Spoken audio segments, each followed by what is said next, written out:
बच्चों, चैनल को लाइक करो, सब्सक्राइब करो, रेड बटन को क्लिक करो। आज की कहानी है लालची लकड़हारे की कहानी। सोनपुर नाम का एक गांव था। वह गांव बहुत ज़्यादा सुंदर था। उस गांव में एक रामलाल नाम का लकड़हारा रहा करता था।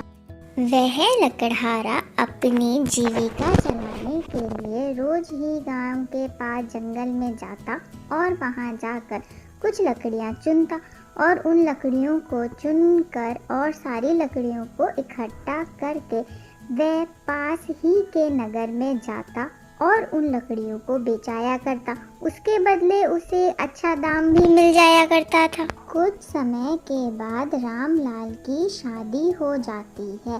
रामलाल की पत्नी उससे रोज के रोज पैसे मांगा करती, कभी कपड़े खरीदने के लिए, कभी कुछ सामान खरीदने के लिए।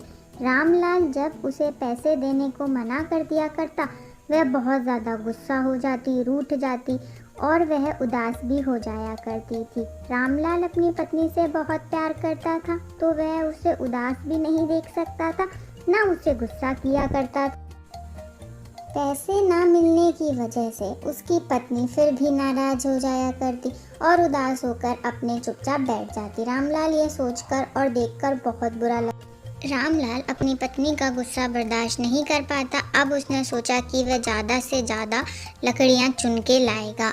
यह देखते देखते रामलाल अपनी पत्नी की फरमाइशें पूरे करने के लिए एक घने जंगल की ओर चला जाता है।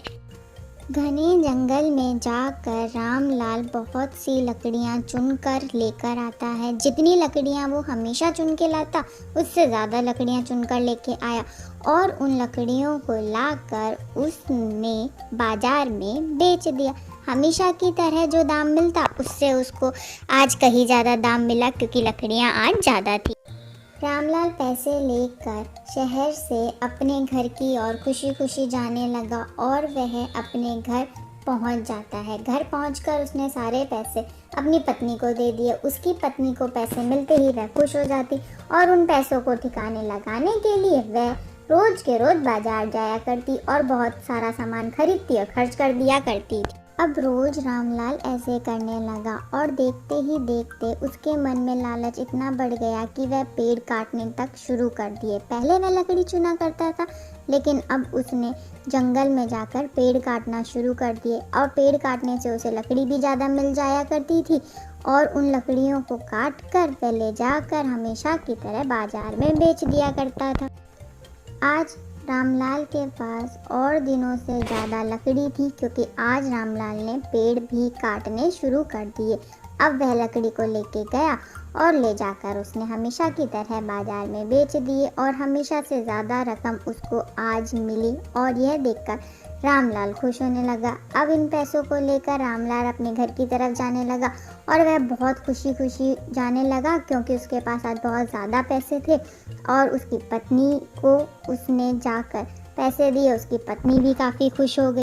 अब पैसे ज़्यादा आने से पत्नी के शौक भी पूरे होने लगे और रामलाल का घर भी अच्छे से चलने लगा। देखते ही देखते पैसे ज़्यादा होने की वजह से रामलाल ने जुआ खेलना भी शुरू कर दिया। वह रोज जाता और अब जुआ खेलता क्योंकि पैसे बहुत थे। एक दिन रामलाल जुए के अंदर बहुत मोटी रकम हार जाता है। रकम हारने के बाद जब वह वहाँ से आ रहा होता है तो सोचते हुए आता है कि कुछ नहीं, अब मैं ज़्यादा पेड़ काटूंगा।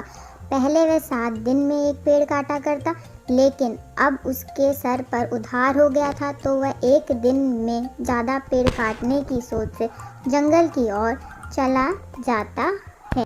रामलाल सोचते हुए जा रहा था कि आज मैं 1-2 मोटे मोटे पेड़ों को काटूंगा। रामलाल जाकर अपनी कुल्हाड़ी से पेड़ काटना शुरू करता है।